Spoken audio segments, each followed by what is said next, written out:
Good morning, Julia. How are you? I'm great. How are you this morning? I am doing wonderfully. I was working on trying to get us pulled into Rumble, and I think I finally figured it out, but way too late for us to do it today. So, but hey, we're up on that. So we should probably go right ahead and introduce our guest for this morning because he's got to be off of here by 9:45. Yes, So, and I'm excited to get to visit with Jake. We haven't I haven't got to see him in a while, so it'll be nice I to know. chat. This is nice. So Jake Merrick, former Senator Jake Merrick is with us this morning. He's right there. Good morning, former Senator Jake Merrick. How are Good you morning. today? Good morning, ladies. I'm wonderful. So good to be with you this morning. So you're at the Capitol today. I am. Yeah, I went ahead and came up here because I'm going to be speaking at a Patriot camp hosted by the Edmond Republican Women's Club. And we're going to be, we'll have, I think, 10 or 15 junior high kids up here walking through the Capitol, talking about what happens up here. So I love doing that. I love investing in our youth. I talk about it all the time, how we need to be investing in the next generation. So I was happy to be a part of this. It's Flag Day. I'm going to be talking about what happens behind the scenes with the legislation and the process of a bill and things like that. So that starts at 9:45. So man, I could sit here and talk with you ladies all day, but I do have to jump and run to that in just a minute. We'll let you go. Not just a minute. Give us the whole 40. Yeah, 40 whole minutes. Yes. We promise we'll try to let you go when you need to go. Okay. So let's start off first this way. So you made the leap from former senator or from senator to radio talk show host. Right. It's been an interesting. How is that going? So interesting. Coming out of the Senate in November, I was just praying about the next steps. And I started working on a podcast that I already had in the works, the Jake for the State podcast, and still have that going. Working on a fun new project that I'm excited about. I'll talk about that in just a second. But I was working on that, and the guy that was helping me with it said, "Hey, have you ever thought about radio?" And said, "No, not really." And so he made a call. He knew the station manager for that same day, and we went up there and chatted with him. He said, "Hey, I'm looking for a show with a local host talking about Oklahoma." I'm like, "Well, that's what's in my heart." My wife and I, we've carried the state of Oklahoma in our hearts, praying over 77 counties for 12 years now. And, our dive into politics just solidified our love for the state and our desire to see the best things happen here. And of course, being engaged in the political process just got me more exposure to the legislative process and, what's happening with our policies and our laws here in Oklahoma, what's happening in the grassroots. Some good things, some not so good things, but lots of great connections, obviously, with legislators and, chairmen and chairwomen of agencies and departments. And so able to bring all of those resources to the show. And it's been just an amazing experience. My first dive in radio, but I started it in the middle of January. Today was week 22 of the show. And I'm just enjoying every single time I get behind the mic. It's Monday through Friday, every single day. And honestly, it's for an hour and I'm waiting to move that to 2 hours. I'm ready to go. So We're trying to coordinate those things so we can have a 2-hour show because there's so much to talk about. And as you guys know, it's hard to pack it all in an hour. So right. And you have to have commercial breaks. We don't even have to break. Exactly. That's something I had to adjust, the difference in the podcasting and the radio is just the dynamics of the show, how you have these breaks. And the nature of radio is, you're going to touch people who are driving on their way to work, on the way to the store. And so you're always hoping that they're going to stay just a little bit longer and hoping that they don't just switch over to the other channel. And so, I'm working all the time to keep things interesting, keep it relevant to the people of Oklahoma. And I really believe they're getting something on my show they're not getting in any other show. Not only a true conservative perspective, but hearing from people from so many different industries. And, I'm hearing from, moms and dads to owners of banks, to legislators. So across the board, I have my daily segments. I have Market Monday, where we highlight the market and what's happening in just a tumultuous time we're living in. I have 2A Tuesday, where we talk about gun rights. Don Spencer comes on every Tuesday and talks about gun rights and Second Amendment rights. Then I have Warrior Wednesday with Tracy Markin with Alpha Warriors, talking about the family and raising kids in this crazy day we're living in. And I have Health Kick Thursday, where I emphasize health. And I always say the first step in protecting your freedom is protecting your health. So I really emphasize health on my show. And you at one time, do you still do personal training and that kind of thing?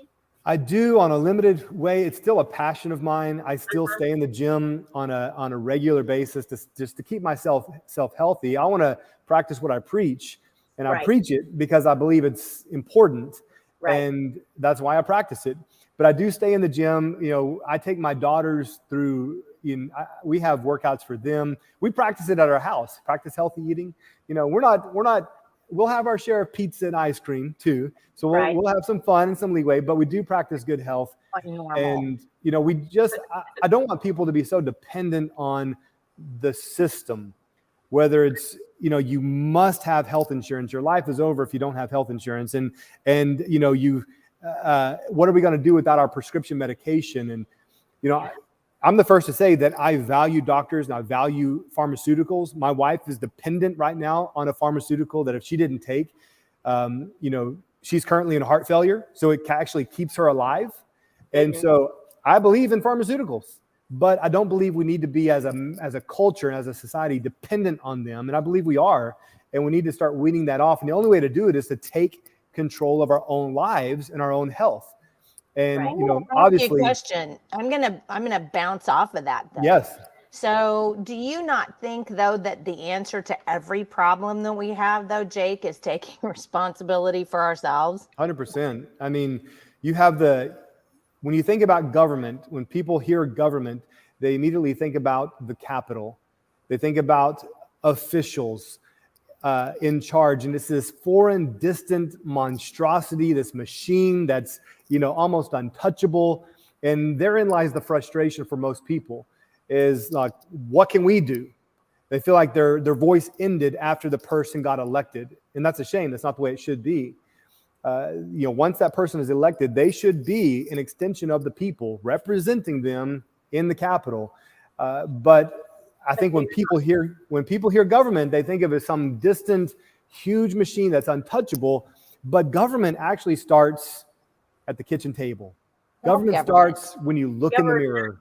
Yeah, self-government. We should govern over ourselves. That's absolutely self-government. And if we are a culture and a people that cannot govern ourselves, then we are willingly granting someone else the power to govern over us. And God will use that to discipline his people. Absolutely. So, I mean, I believe it, preach it, self-governance, governing my family. I'm responsible. And I say it all the time. Like, I believe in the God-ordained structure of the family where the man is supposed to lead. And I take that serious. And so what I tell my family, I tell others is, look, I don't care what happens with my family. It's my fault. I take ownership and responsibility for whatever happens. And not many men these days want to do that. They want to reserve some of the blame for that other party over there. But when you own it, say, no, this is my responsibility. I will stand before God and be accountable for what happened to my family. And I'm going to take responsibility for what happens to my wife, to my children, how they turn out. I'm going to own it. I'm going to own the good and the bad. Yeah, but here's the problem, though, with that is that anymore, because you were talking about government a minute ago, and as a former state senator, you're very familiar with government. Julie and I have said, I don't know how many times on these podcasts, that this was the worst legislative session that we've ever seen in terms of allowing for personal liberty, individual rights. Yeah, right. So I think we're coming into a point in our lives where even though we have self-government, somebody's going to step in and override our ability to self-govern through taxation, through if taxation was voluntary, then we would have the right size government. Yeah. and it Yeah. would be free market. That's And the we've talked Yeah. numerous times, and I think both Julie and I like to make sure that we say this at least one podcast to catch the people who don't ever think about this. Our biggest self-responsibility is the home that we have. And, we're responsible for making those home payments if we have a mortgage. And if we don't, we're still even responsible for, keeping up insurance and that kind of thing on our home. But we don't own our homes in Oklahoma because we have property tax. And even though I don't have a mortgage on my home and my property is paid off, if something happens to me and I'm financially unable to pay my property taxes, the state comes and takes away my home. So my, self-responsibility of providing for, my home and paying that home off and paying for the insurance means nothing if the state decides they're going to come in and take that. And they'll do that by eminent domain too, through the turnpike system. Yeah. So, any thoughts? Yeah, Any absolutely. thoughts The thing that we have to encourage people is eternal vigilance. And I always preach, eternal skepticism and constantly questioning government. I don't trust and verify. I usually doubt and verify, just because that's the nature of government, and especially in the climate we're in. So, we have to stay on top of things. And I think too many, for at least a period of time, and I think many are maybe still there, is they kind of kick back and say, hey, we got a great conservative governor. We got a Republican-dominated House, Republican-dominated Senate. We're good. And so they sit back and relax. But if you look at what's actually happening, the policy that's going through, you can't relax.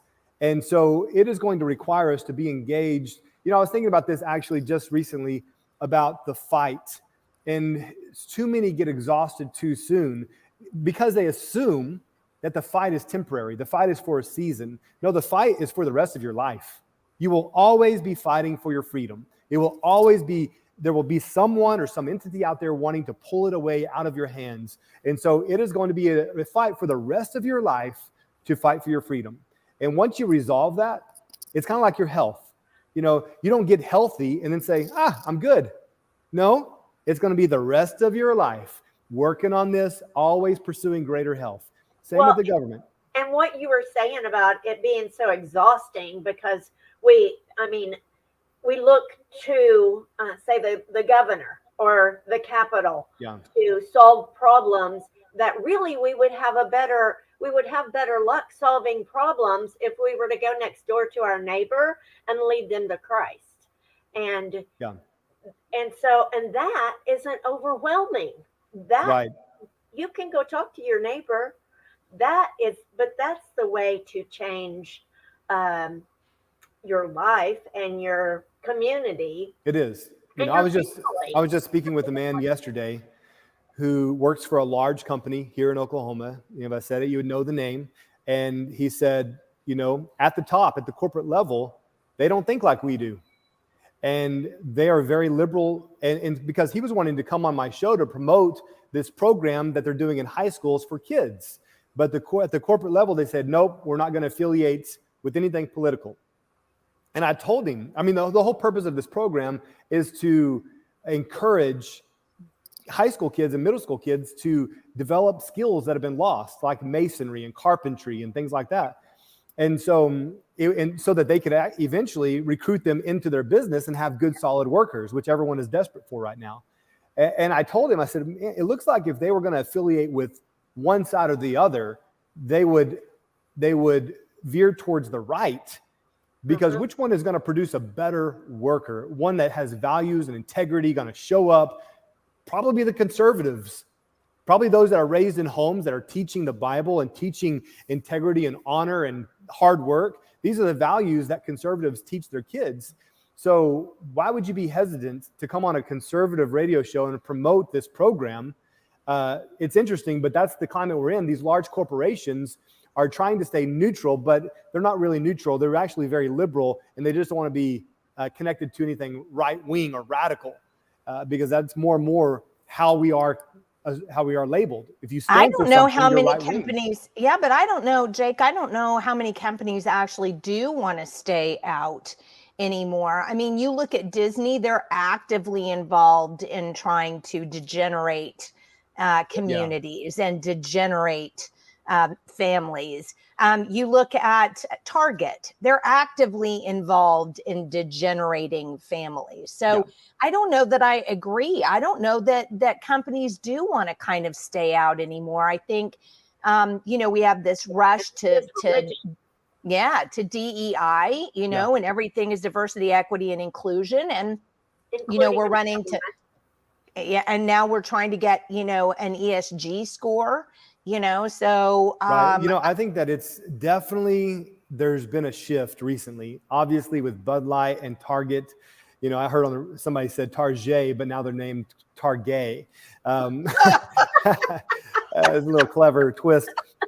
But we're seeing these major companies take a huge hit, and Disney, like you mentioned, because of their radical leftist stand and promoting these progressive, ideologies that are they're just very much opposed to the values that we value here in Oklahoma, and I think across the nation. So we're seeing this tide turn, I agree. But I believe, again, eternal vigilance, eternal constantly fighting. I mean, because what I just gave you, the example, was yesterday. Yesterday, I had that conversation. We were trying to get him on the show yesterday, but the corporate shut it down because they did not want to be connected to a conservative. So it is still out there, and the fight is going to be ongoing. We had the recent headline of Chick-fil-A coming out with their DEI officer, and it concerned a lot of people. We're going to be watching that, saying, okay, how far are they going to take that? There was I didn't see it. My wife brought it to my attention that it was on social media or something where they celebrated one of their workers. That worker happened to be a trans worker, it looked like. And so it's just that question mark. It's like, okay, what are they doing here? What's happening behind the scenes in the corporate offices? Are they trying to kind of walk that middle line? So I don't know. We'll see how it turns out. But I mean, I think we have to be aggressive. And somebody said this the other day. I thought they were right on. I think it was Dan Bongino, actually. We're always responding to the left's advancement of their agenda. When are we going to advance our agenda and make them respond to us? That's where we have to be, is saying we are going to demand this in our state. And that's where it starts, is at the state level, at the community level, in the home. Here's the thing. If you're not demanding it in your home, you're not going to demand it in your state. In the home, in your neighborhood, in your community. That's where it's gotta be, because quite frankly, most of the people that are inclined to run for office are a little bit, and no, do not take offense. I consider you one of the exceptions to this rule. Are narcissistic and do not have the principles in place in their life to stand strong when the money people start coming. And a big driver for that, for that is oftentimes they're not running as a response to the situation around them. They're running because they were recruited. Exactly. And so by dark money, usually. Right. You have the establishment and they say, we want a certain kind of people in that seat. So we're going to handpick them. And then all of a sudden they're tapped on the shoulder and they say, who, me? Yeah. Oh, wow, me. Okay. I must be somebody. And so it doesn't start with conviction. And a person, that's why when I came in there, I came completely in response to what I believe was God's call to put me there. And I watched him open the doors. And I could not take all the glory. So I knew my assignment was to stand for truth. I wasn't obligated to anybody else. Right. And even when I sat with Pro Tem Treat during my first campaign, and the conversation was on abortion, and would I be in favor of some pro-life legislation, which was incremental legislation. I'm running as an abolitionist, and I was still wrestling. Even the concept of an abolitionist was fairly new to me. I was really introduced to it in my first run for Congress, just a few months before. So I'm still wrestling with this even concept of abolition, because I'd always identified as pro-life. So I sat and I said, I think that where I'm at was I can vote for legislation that's moving the ball down the field, which is what they say about incrementalism and typical pro-life legislation. I could support that as long as we understand the end goal is abolition. And that's where I was at in my first conversation with Greg Treat. And as time passed, I continued to wrestle with this. And my conviction was, no, it's all or nothing. It's human life.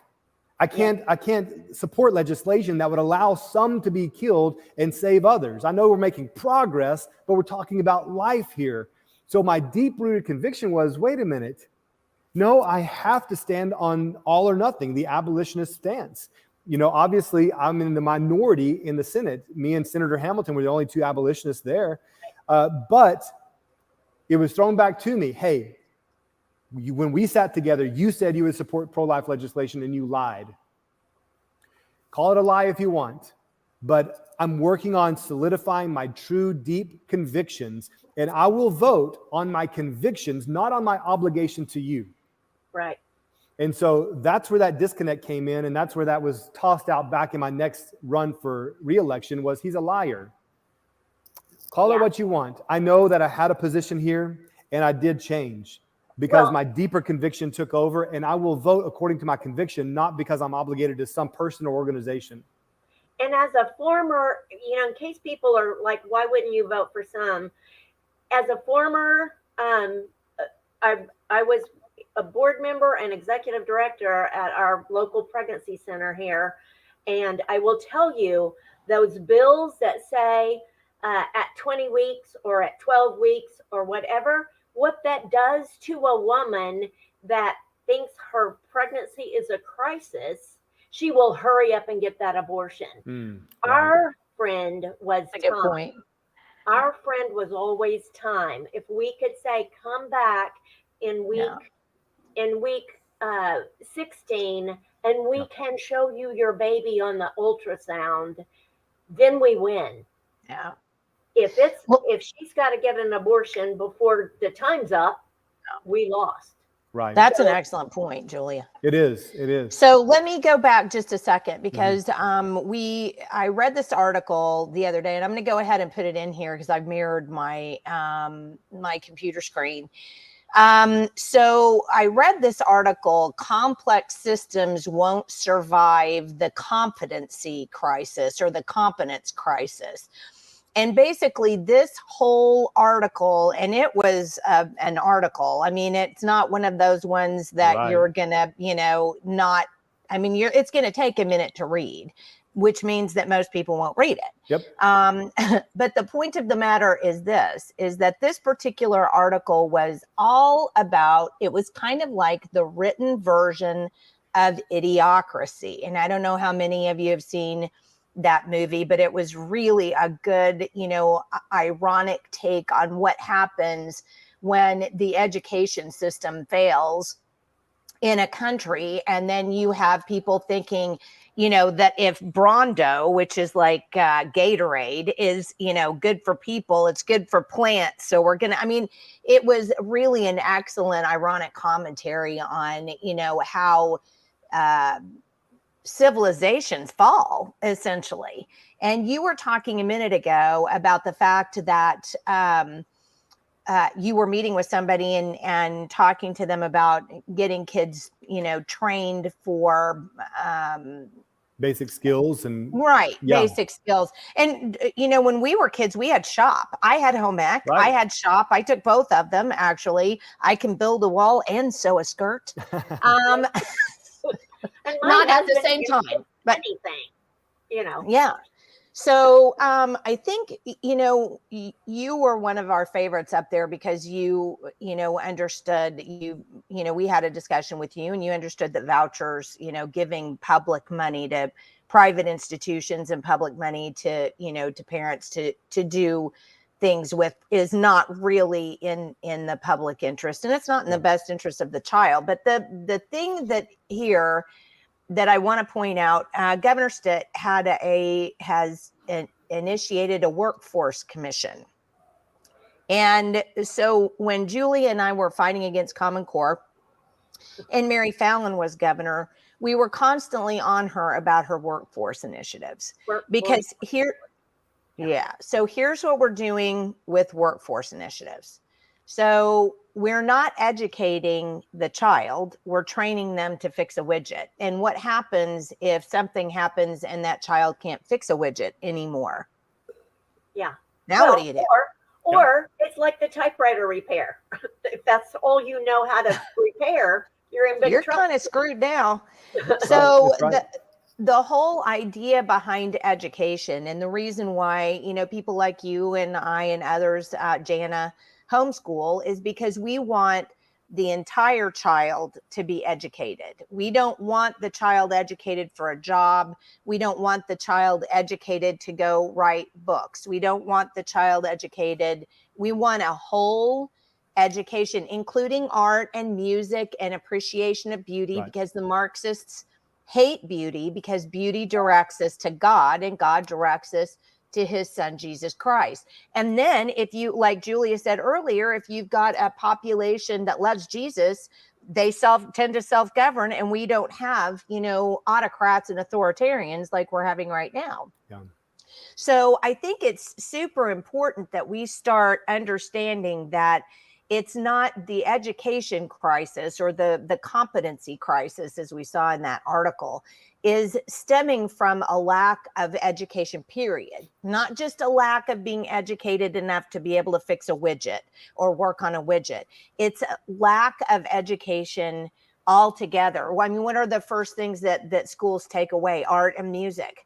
Again, what are the things that direct us to God more often every day? Art and music.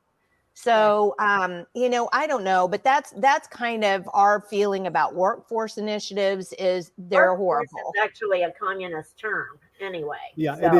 It is. And that's what I was going to respond with, is the Marxist ideology wants workers, good, obedient workers. And precisely. And honestly, while I was here in the Senate, meeting in the committees, I was on the education committee. So we had a lot of discussions in the education committee about what is the end goal? What are we trying to produce here? What do we want universities and schools to produce? Even thinking that way, produce is a factory mindset. Yes. Bingo. Yeah. And so and sometimes, it doesn't hit you immediately. If you don't already have some of these ideas solidified, which some of these weren't already, and I know there are many more that are ongoing with me to be yet solidified. But there was something that was just not right when I was hearing this ongoing conversation about the workforce. We want to create good workers and produce people who can get into the aerospace industry here in Oklahoma and into technology. And so we were going to give them the skills so they could be good workers and contribute to Oklahoma. That whole ideology is Marxist. Yes. Instead of independent thinkers. We want to produce independent thinkers. Well, an independent thinker is a danger to the system. The system always repels and discourages independent thinking. I know I was an independent thinker here at the Capitol, and I didn't last long. They needed me out. They needed me out because we want collective thought. Yes. And this is not American. This is not the Republic ideology where we are here independently representing my district. This is what my district wants. And it's competing ideas. And so one of the things I saw pretty quickly in the Senate is this move to build the Senate family, to have the Senate retreat where we bond. Yes. And I'm there, I'm watching, I'm like, So and you don't really put the pieces together till later sometime, like, I get it. I know why we did that. It was so that when the time comes, you're on the same team, right? You're on the same team, right? The collective is like the blob. It's got to all move together. It's right. Well, it's right. I mean, that's true. And how many of our government programs operate exactly like that? Yes. The teacher, they always refer to teachers like they all think the same. The teachers want this. Do they? Well, they do now. Yeah. And that's usually the teachers union wants this. So. Yes. And part of the goal of Marxism is to have two classes, the elites and the poor. Right. I mean, if you saw Hunger Games, that was like that was one of the most horrifying movies I ever saw. And because it was all too real. Because it was too real. It's like, that's what they're doing right now. And they're like, yeah. What do you mean? I was like, using children for sport, children killing children for sport, pretty much what's happening. When you look at the Biden administration and just the clowns who are in charge up there, men dressed as women, and they're making decisions for the nation. The majority of Americans are saying, no, they don't represent me. Right. So, just I think like the elites at the on Hunger Games. Exactly. Let's do this before you've got to leave, because we've only got you a few more minutes here. So let's talk about what a conservative is, because, we say things frequently like, well, we're a red state, or we've got a conservative governor, or our legislature is conservative. And none of the above is true anymore.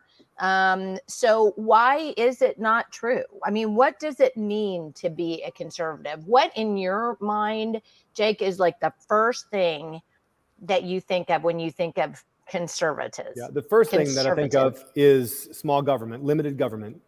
And the reason for the government. Now, I always tell people, hey, listen, we need to start asking candidates not what they believe and not what they stand on, but why they believe it and why they stand on that. Yeah. Right. Because yes, we want them to know the party platform, but we need to know why they believe the party platform. And it's so easy to say, yeah, I'm all for gun rights, First and Second Amendment, for small government, pro-life, throw all these taglines and bullet points out there. But when you drill down and say, but why do you believe that? I think you're going to stump a lot of politicians or candidates. Right. But I believe in small government because I believe in independent thinkers, because I believe in free men and women. And so whenever I believe that God is my source, he's the giver of life, the giver of rights, and I don't need someone else telling me how to live my life. When I start with that fundamental assumption, then large government is repulsive. Right. Okay, I know there are things that need to be done because I'm not the only one on this planet. I'm not the only one in this state. So we need a network of roads. We need good, solid bridges. We need a, school system for kids that need that and different things. But then that stops, because if it goes any further, it encroaches on my freedom and my ability to determine my own destiny and the destiny of my family. So I think that's the beginning of conservative thought, is independent thinkers who, here's the thing, we align a lot with libertarians in that sense. I think that's the area where us and libertarians are on the same page. But the difference then where we separate is the emphasis on morality. How we're willing to take a stand on moral issues, to say it's wrong to kill a baby. That's why we want abortion to be ended. Where a libertarian might say, you decide. Like, no. I'm not a libertarian in that sense, because I want to draw a line and make a statement and make a standard in the state that says it's wrong to kill a baby. Okay. So I'm willing to address these moral issues. So let me ask you this question. Why are tax credits wrong? Why are they not conservative? Well, they're not tax credits, for one thing. But you're forcibly taking taxes from everyone. And that's what a tax is forcibly taking their money, because no one is willingly giving their money to the state.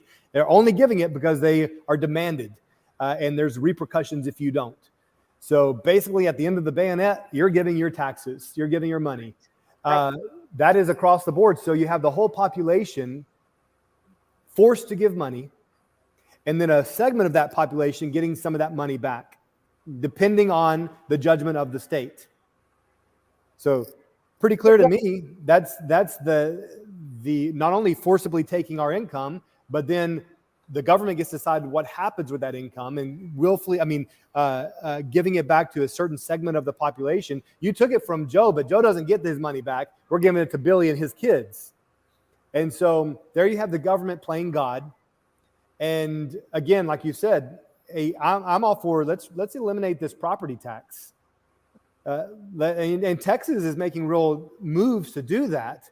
So maybe we follow in their steps. I don't know. I wish that Oklahoma would lead in some of these issues instead of looking at what Florida and Texas is doing and saying, oh, maybe we should try that. Yeah, we were so proud of ourselves and patted ourselves on the back for passing the largest budget ever in the state of Oklahoma. So I don't think it's about liberty or freedom. It's clearly about money, and money is always control, and he who has the gold makes the rules. Yeah.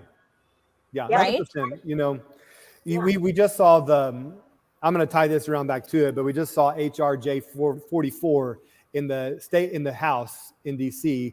They passed it. It's going to the Senate now, and it involves the arm brace for pistols. And so this would repeal the ban on arm braces. So this is pro-gun legislation that they passed in the House, and Biden has said if it gets to his desk, he's going to veto it. So we don't expect this to go all the way, but at least we had some movement in the House. I bring that up because in my experience in the Senate, Senator Thompson came to the Wildlife Committee with a bill that would grant the Wildlife Agency full control so that they could determine what happens with the wildlife issue. And the argument was, hey, I'm not an expert on wildlife. They're an expert on wildlife. They should have the ability to decide what happens in the Wildlife Committee, in the Wildlife Department. And so I voted against it, and the bill failed in committee. Thankfully, there was enough true conservatives in that committee to shoot that down, because we say, hey, are we going to create another OTA where we just grant them all authority and then they decide what's happening with the turnpikes? And then if there's anything really egregious, we can check them in the legislature, which never happens. Right. It happened this year. This was another move to grant full authority and autonomy to the Wildlife Commission. And they're good people on the commission, great people. But we're not going to give them full authority and autonomy to do with our tax dollars whatever they think, and then we can hopefully check them along the way. So I say that because that bill was advanced by Senator Thompson, who is an openly expressed moderate, who is in charge of the state budget. The budget. So he's thinking about growing government, growing agencies, okay? He's not thinking the same way we are about limiting government and keeping them behind these tight reins. He's opening the doors. He was very angry at me for voting against that bill. We had words, but I just point that out because he's also in charge of the budget in the state Senate, and highly praised. Is he a brilliant man? Yes, he's a brilliant man. He is, but we don't have the same values. Right. And so he is steering the state towards a bigger budget to do more, when I would steer it to do less and give more of the money back to the people. The bottom line is that as a legislator, your main job, your only job is to protect my liberty. That's your only job. Your job isn't even to provide for roads. Your only job is to protect my liberty. We have roads to allow me to have the liberty to be able to go buy something, but that's be done privately. I mean, and it could be too. Government. Exactly. Absolutely. Exactly. Well, you know, after the Constitution, they quickly went to the Bill of Rights and laid out all of the ways we are going to make sure we restrict the power of the government to ensure we protect these rights, the essential rights of the people. So the founders, they had the same concerns. Hey, we're going to start, this is an experiment, guys, and we want to give all power to the people, and we also see the need for some form of government, but we have to make sure that government is limited in its authority and its power, or else people's rights go out the window. Yeah. So, but the Second Amendment even says that our rights to bear arms shall not be infringed. And I'm sorry, that's way out the window. Well, I'm glad you brought that up, because I want to bring this up, something I'm working on with a group of people who are very interested in saving the Republic. And I'm connected with a few people who have invested years of research into what it would take to turn this around. Because essentially, in this whole legislative process, working to get the right people in office, all of these things, they're good and they serve a purpose, but will they change the fundamental error? No, it won't, because you're continually staying on this faulty foundation. And so what we're doing is looking at where things went wrong. And you can trace it back to the establishment of the 14th Amendment during the Reconstruction Acts. Whole story there that we can get into. It's one of the things I'm addressing in the Jake for the State podcast and this new series I'm doing, because this information needs to get out and people need to be educated on this. But what it fundamentally changed with the 14th Amendment is the power was granted to the federal government. The federal government became preferred over the state. And so that fundamentally changed everything. And what was needed then for this to be implemented was the militia had to be redefined. And so there was a long series of things that happened, culminating in the early 1900s, when the militia was redefined to be the organized militia and the unorganized militia, the organized militia being the National Guard under the control, ultimate control of the federal government. And then everybody else was lumped into the unorganized militia, where you can have your Second Amendment, your right to bear arms, and the states can talk about what they want to do with that, but you cannot organize together in a where you are collectively armed, working on defending anyone or advancing any kind of cause. That is illegal.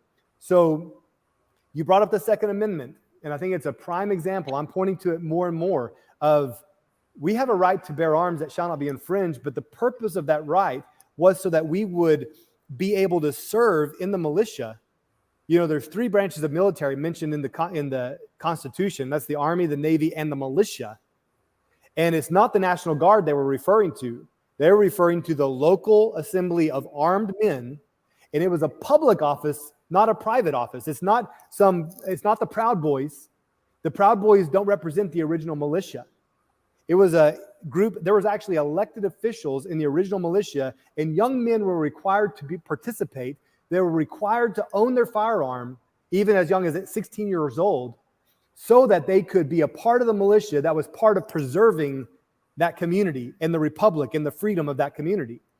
So I believe that we are so far off, and the militia is one of those areas that highlights this and brings clarity, that when you think of militia, what do you think about? When you think of the Second Amendment, what do you think about? Because we don't know what we don't know. And what we think we know may be wrong, because we don't know any different. We were raised with this understanding. Well, but we got to go back to the original foundation. And, you know, all of a sudden the Second Amendment makes even more sense, because it's not my personal right. I do have a personal right to bear arms, but it was connected to this community that was devoted to this cause together to protect freedom. Well, so I know that's a lot, but well, and there's there was so much history that, you know, I mean, for decades that I believed was true. And when you go back and look at founding documents and quotes from, well, the Declaration of Independence, which were, you know, when in the course of human events, you know, we go back to that document, and that literally abolished the government that they were under. Right. And they said no. And for a time, the colonies were completely independent. And that was the goal of those that signed the Declaration of Independence. Yes, exactly. And so you're gonna have to go, Jake. I know. You got me sucked in. Going, it's 9:45, buddy. You better get out of here. I don't know if you can hear it. Can you hear this? Listen. Somebody's playing the national anthem with a horn there. It's really beautiful. It's echoing through the halls here. So, that's pretty. Yeah. Nice. No, hey, I do have to go. I so appreciate you. We'll have to do this again, because I love what you guys are about, and we're on the same page. And so it's rare to find. People that are like-minded. So I appreciate all you're doing. We got to stick together. You too, Jake. I appreciate you. Absolutely. Well, God bless you guys. Take care, Jake, and we have to talk to you again soon. Okay. Thanks so much for being with us today. Absolutely. Bye-bye. Well, so in the middle of that, your discussion on the Second Amendment, my headset went out. I was like, what are they saying? I What can't are read they talking about? It's always so nice to talk to Jake because he's one of the few that actually has an understanding of what it means to be conservative, Well, and he's a principled person, and he wants to get to the truth, and um, his values are biblical. His yeah, worldview is biblical, and there, like I've said before, there's two religions, biblical and the other one, and yes, either you are trying to follow the morals that God laid out for us, or you're trying not to. And it's not when they say there's no religion in government. That's ridiculous. It's one or the other. That's one or the other. well, and there's no, and I think that's getting worse all the time. I mean, and honestly, I think, more apparent. yeah, and I think the religion at this point is government itself. I mean, it just gets bigger, and it's kind of like Jake was saying. I mean, well, look at Senator Thompson, who runs the budget. If you don't have a stalwart who's going to say, no, we're not spending that extra money on blah, whatever that is, Right. It just is going to continue to get bigger. And, the sad thing about it is, and the other thing that I thought was so great about what he said is, and I think why you and I are so frustrated and our organization is so frustrated, people are recruited for these jobs. I mean, we were supposed to have for the people. Sorry, guys. No, if you read anything that George Washington had to say, and what he said during the Constitutional Convention, and he intended there to be a citizen legislature. And I've said this before when I've been doing, when I've gone someplace to talk, and I'll talk about the citizen legislature, and people have never heard of that before. And they're like, what does that mean? Well, a citizen legislature is a legislature made up of everyday, ordinary citizens. They're not necessarily attorneys. They're not which we have a bunch of them right now. And they're not educators, which we also have a bunch of. They're just people who come from every walk of life. And the citizen legislator was not meant to stay for 12 years in service, because what ends up happening is after 3 or 4 years, you're in service to the government. You're not in service to the people anymore. Now you're just perpetuating the government. If you're recruited by deep pockets, then you're working for them. You are not working for your neighbor. You're not working to protect your neighbor. You're working to get as much money out of your neighbor as you can, which is the opposite, of course, of loving your neighbor. Yeah. And the fact that they have at the head of our both House and Senate, our state House and Senate, at the head of the people that are over the budget, they have people that are all they want to do is grow the budget. All they want to do is take more money from their neighbors. And I'm sorry, that's wrong. That's immoral. That is corrupt. Right. Well, I mean, the other thing that's immoral and corrupt is to take money from you who are running your business and give it to another business down the street. The government there is absolutely nothing that gives the government any kind of right to take money from you and give it to your neighbor for any reason. And the crazy thing to me, Jules, and we talked about this so many times, the crazy thing is you have legislators who will stand on a stump and rail against communism and socialism while giving people a tax credit. While redistributing wealth all the time. Because a tax credit is nothing but redistribution of wealth. It's simply not. You can't make I guess you could make an argument, for it to be Well, they did. something else. That's why they called it tax credit when that's a big fat lie. It is not a tax credit. No, it's really a voucher. Yeah, they just knew that people didn't like the voucher. Yeah, well, language. Redistribution of wealth is communist, Marxist, whatever.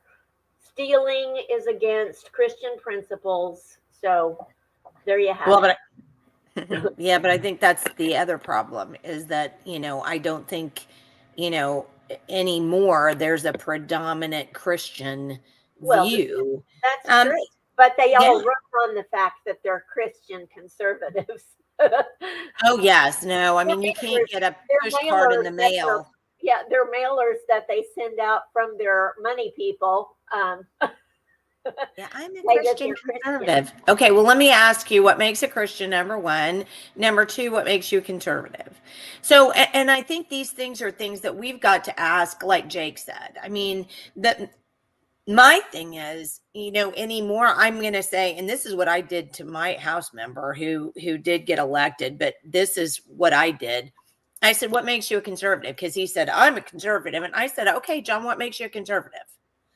And I made him, and actually, I mean, I put him on the spot, but he gave me all the right answers. My problem is I haven't checked his voting record for this year. So I need to go back this session. So I need to go back and do that. But he did give me the right answers, which were, that we limit the scope and footprint of government, and that, that individual liberty is, above everything else. And he even gave me a good definition for what socialism is, because that's really literally, I think we've gotten into this idea that communism is China. And if it's not happening in China, or if it's not happening in North Korea, it's simply not, or Cuba, it's simply not communism. And so it doesn't matter what it actually looks like or what we're doing. What matters is it's just not happening here. It's not, we don't have the Chinese coming here, ruling over us. So therefore it's not communist. And that's the real problem that we have, is that people don't understand conservative principles, let alone really communist principles. I think that's the other problem, is that people don't understand what communist principles are. Right. And they've been in our government for decades, centuries. Yeah.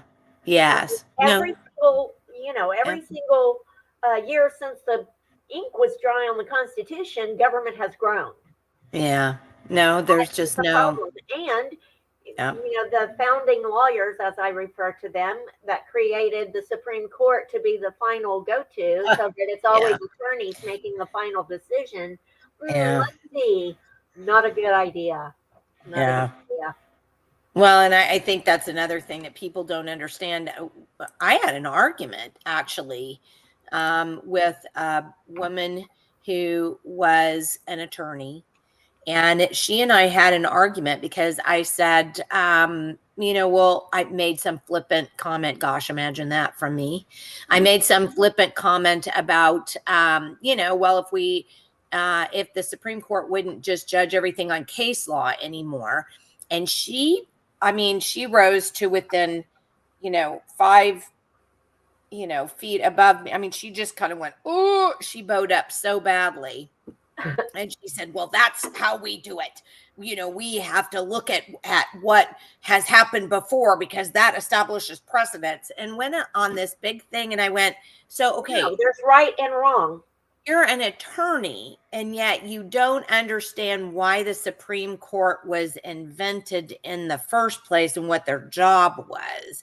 So again, it's another one of those things, like you've said 100 times, Jules. It's like, okay, yeah, we have it.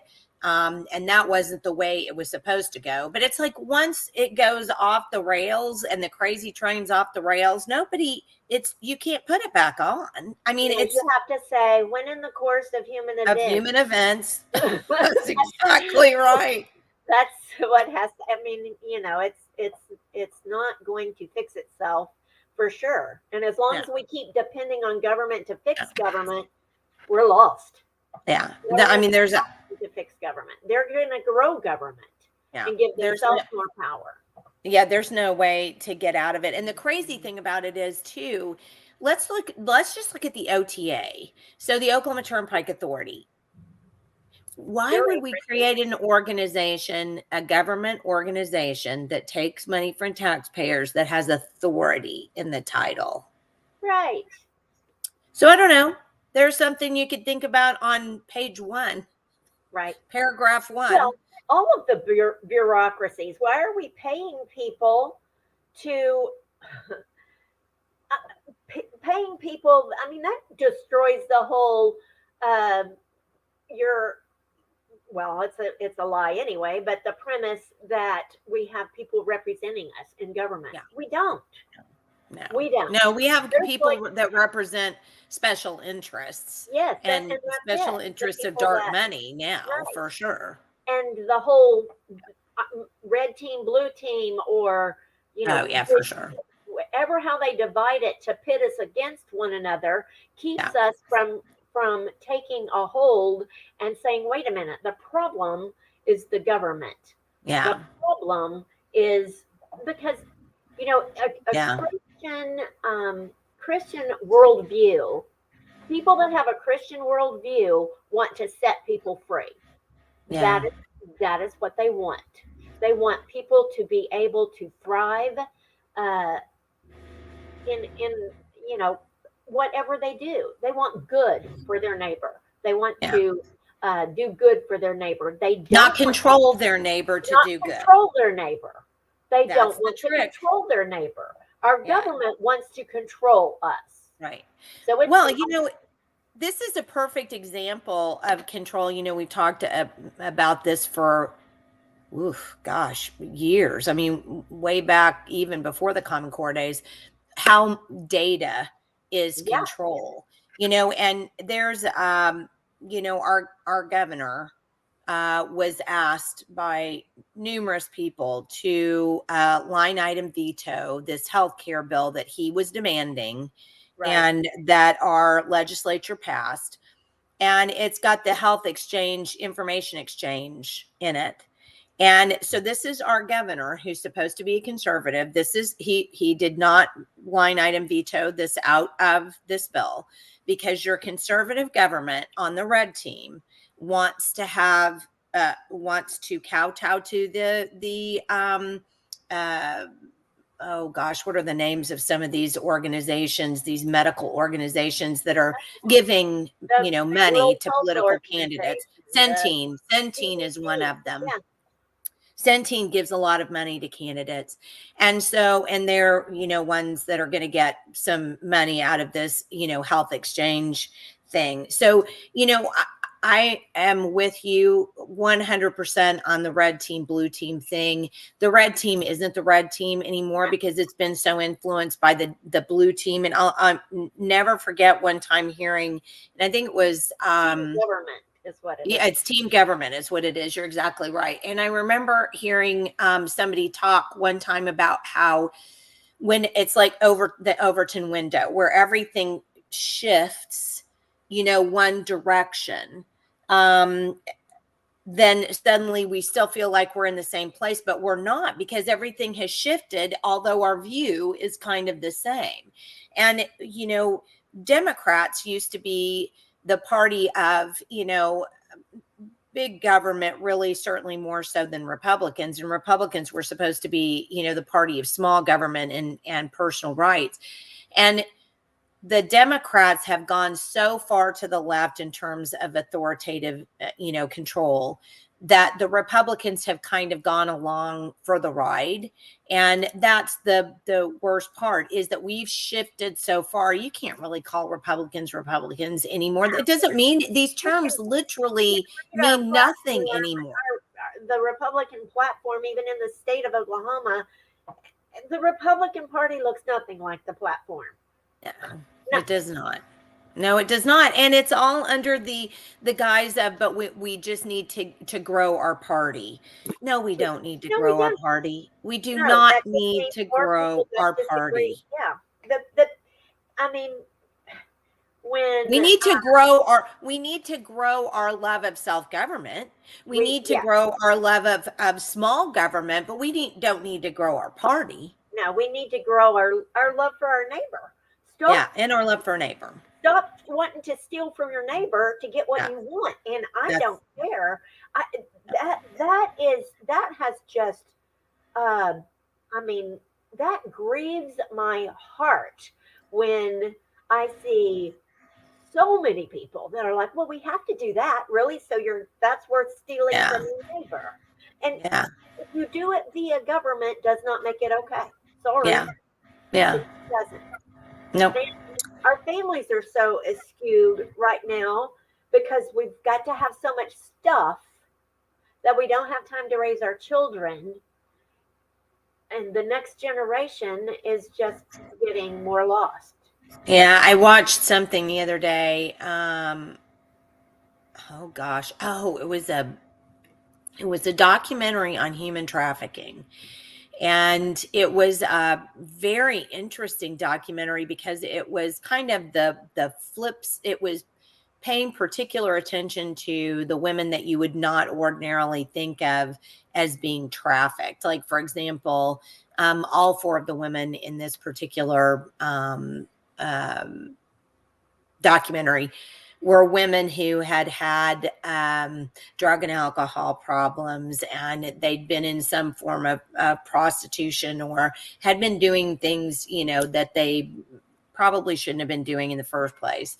But then what ended up happening was they got pulled into the situation where they simply didn't have a choice. I mean, before they had a choice, but I mean, they got pulled into into it to the point where, they had a John or a group of people that were forcing them to do, things that they didn't want to do. And it was a really interesting documentary. And one of the women that they highlighted lived in India. She was trafficked from India. And so they went back to India when she was set free from trafficking. And they made the point that so few people ever actually are set free from human trafficking, which is another reason we've got to, make that stop. It's just they can't get them out once they've gotten in, and these people surround them and keep them down. But they returned this one lady to her family in India, and to see how this family lived so unwestern, very small, tiny, place that was in a street, that was very dirty and very tiny, only, about the width of a person could get through, in a corrugated building, that was where they lived. And we here in America are so over everything, over pampered, over everything. We have too much. Even the least of us have too much stuff. I've said this before, and the Marxists jumped on this and called me all kinds of names. I was racist and all that kind of stuff. Well, the people on welfare now have more than some people that aren't even on welfare. I mean, the standard of living now in America is you have to have cable, a television, a cell phone, and air conditioning. Right. This is the standard. We are having our money stolen from ourselves to put into a welfare system that makes sure all of these four things. So let me ask you this. If you have air conditioning, if you have a cell phone, if you have a television, if you have, food, what's the purpose of you getting a job? Right. Well, why even bother to get a job? I've got all the stuff I need. Yeah. Why should I even bother? So we're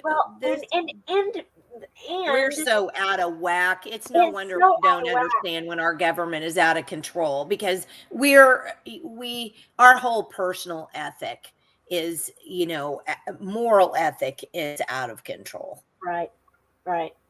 It is. I don't see how you get that back onto track without some kind of, without Jesus Revival. appearing and going, The hey revival. guys, We need a revival big time. we do. We do, because it's not you are not to be robbing your neighbor through the government so that you can have air conditioning, a cell phone, and cable television. That's just not supposed to be that way. Right. And here's another thing. So, I read my Bible hopefully daily, but sometimes like today I'll be reading 3 days worth because cramming for your daily. cramming because I totally got busy and didn't do my last 2. But there are so many times throughout the Bible, not just in the New Testament with Jesus saying it, but in the Old Testament as well, that makes it very plain that we're to take care of people that don't have what we have.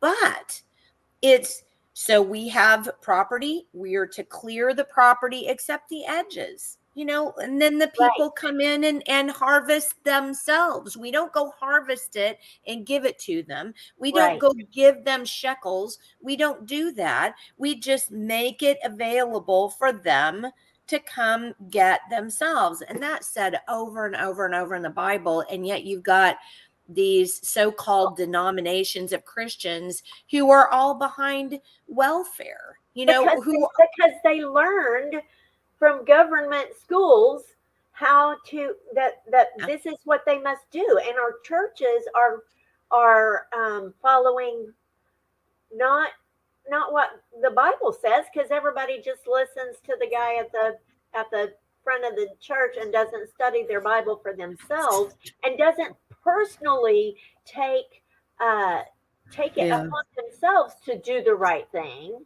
Yeah. I mean, they weren't. Anytime you want somebody else to do the right thing on your behalf, that's the wrong thing.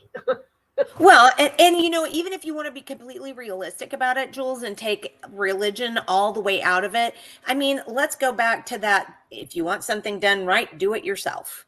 Yes.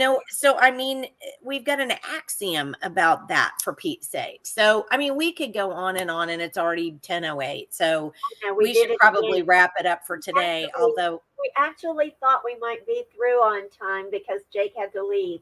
That's right. Well, we're only 8 minutes over, which is pretty good for us. But yeah, but I mean, in all honesty, there are so many things we have to get back to. We have to just get back to a knowledge of what government is and versus self-government, I think, is the absolute biggest thing altogether. So, so on Friday we have Dr. Wes Hill. I can't wait to talk to him. Yeah, he's an admin chiropractor. His daughter was actually injured. His daughter was a student at Edmond Public Schools, and his daughter was actually injured by mask wearing during the Great Lie. And should we call it the Great Lie, or should we call it, what should we call it? The Great Brainwashing. The Great Brainwashing. I like that. So during the Great Brainwashing, his daughter was actually injured by wearing a mask. And then she graduated from high school and went on to OSU. And he ended up still having to fight OSU to get his daughter to stay healthy. So it'll be interesting to hear what he has to say. I'm looking forward to talking to him. And he'll be on at 9 o'clock in the morning. So I will see you Friday morning, Jules, at 9 a.m. with Dr. Wes Hill. And I think Michael's going to join us on Friday as well. Oh, good. Yeah. So I think we'll be there with played a part in all of that.